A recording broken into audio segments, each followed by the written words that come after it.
সোমবার দুপুর 12:30 নাগাদ বলরামপুর থানার আমরু গ্রাম এলাকায় হাঁসের খামার সংলগ্ন এলাকায় বেড়ার জালের মধ্যে আটকে থাকা বিশালাকার পাইথন সাপ উদ্ধার করলেন বলরামপুর বন দপ্তরের কর্মীরা। এদিন স্থানীয়রা পাইথনটি দেখতে পেয়ে ব্যাপক চাঞ্চল্য ছড়ায়।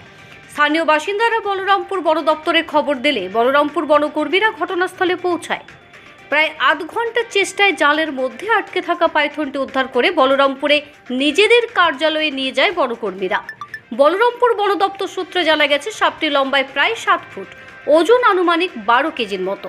কিছু সময় পর্যবেক্ষণে রেখে পরবর্তী সময় সাপটি গভীর জঙ্গলে ছেড়ে দেওয়া হবে বলে জানানো হয়েছে বন দপ্তরের তরফে। বন দপ্তরের ভূমিকার প্রশংসা করেছেন এলাকাবাসী।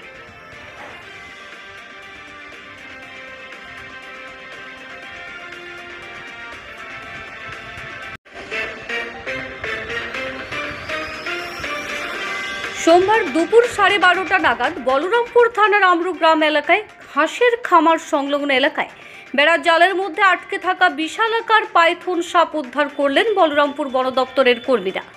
এদিন স্থানীয়রা পাইথনটি দেখতে পেয়ে ব্যাপক চাঞ্চল্য ছড়ায়। স্থানীয় বাসিন্দারা বলরামপুর বন দপ্তরে খবর দিলে বলরামপুর বনকর্মীরা ঘটনাস্থলে পৌঁছায়। প্রায় আধ ঘন্টার চেষ্টায় জালের মধ্যে আটকে থাকা পাইথনটি উদ্ধার করে বলরামপুরে নিজেদের কার্যালয়ে নিয়ে যায় বনকর্মীরা। বলরামপুর বন দপ্তর সূত্রে জানা গেছে সাপটি লম্বায় প্রায় 7 ফুট, ওজন আনুমানিক 12 কেজির মতো। কিছু সময় পর্যবেক্ষণে রেখে পরবর্তী সময় সাপটি গভীর জঙ্গলে ছেড়ে দেওয়া হবে বলে জানানো হয়েছে বন দপ্তরের তরফে। বন দপ্তরের ভূমিকার প্রশংসা করেছেন এলাকাবাসী।